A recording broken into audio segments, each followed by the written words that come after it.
Hey story lovers. If you're into mystery, suspense, and unexpected twists, you're in the right place. Hit subscribe, relax, and let's dive into today's story. Logan Carter stepped off the small propeller plane onto the tarmac of a sun-kissed island in the Philippines. A high-powered corporate strategist from New York, Logan had never tasted silence outside of noise-canceling headphones.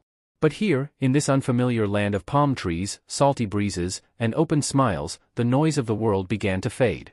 He wasn't here for adventure or romance. He was here to escape. A recent betrayal from his business partner and a failed engagement had left him hollow. Logan booked the first flight out that didn't require him to think, and it led him here, to a town that barely showed up on Google Maps, San Isidro. He rented a modest bamboo cottage by the sea, no Wi-Fi, no television, just the rhythmic lullaby of waves crashing against the shore. For the first time in a decade, he left his phone turned off. Locals greeted him with curiosity and kindness, treating him not as an outsider, but as someone who simply hadn't learned to slow down yet. There was something healing about the place, something ancient and honest. Yet Logan remained guarded. He had no plans to be changed, he was simply waiting for the pain to pass. But the island had other ideas. And so did she. Her name was Isla Navarro, and she was everything Logan wasn't. Barefoot in the sand, she taught English at the village school and painted murals in her spare time. She smelled like coconut oil and ocean breeze, and her laugh felt like sunlight on cold skin. They met when Logan tried to help an elderly fisherman untangle his net, and failed miserably. Isla had stepped in, unbothered, teasing him gently while showing him how it was done. At first, Logan resisted her warmth. He was used to women with sharp heels and sharper words. Isla was barefoot poetry. Her eyes saw beyond the walls he built, and he didn't know how to handle that. But she didn't push. Instead, she walked beside him during morning strolls, shared mango slices from the market, and taught him to say, "Salamat, thank you," with the right accent. One night, during a beach bonfire, Logan found himself laughing, really laughing, for the first time in months. Isla sat beside him, her head tilted to the stars. "Do you think people can forget who they are?" he asked. She didn't look at him, just smiled. "Sometimes, they have to remember what matters." He didn't realize it yet, but the forgetting had already begun. The change wasn't sudden.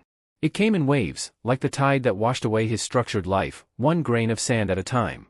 Logan stopped wearing his watch. He stopped checking emails. He started waking up with the sun instead of alarms.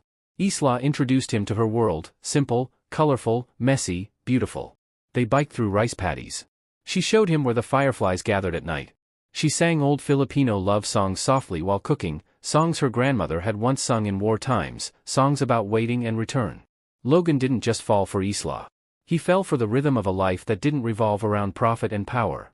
He found meaning in things he'd never noticed, like the way children's laughter echoed across the schoolyard, or how even silence between two people could feel full.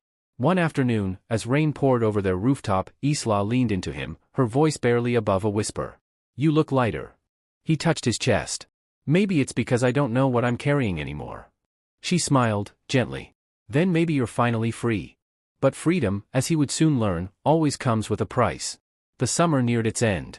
Logan's return ticket sat untouched in his drawer, a silent reminder that this wasn't supposed to last.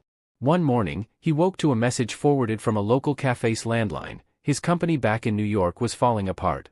The damage his ex-business partner had done was worse than he thought. They were asking for him, pleading. He sat with Isla under the banyan tree where they first kissed. "I have to go back," he said. Her expression didn't crack. "I know." They didn't say, "I love you." They didn't need to. Their love lived in the moments, in shared meals, shared silences, and the brush of fingers across sand-dusted skin. At the airport, she gave him a small box. Inside was a hand-painted shell and a note. "Sometimes forgetting is the only way to remember who you really are. Isla."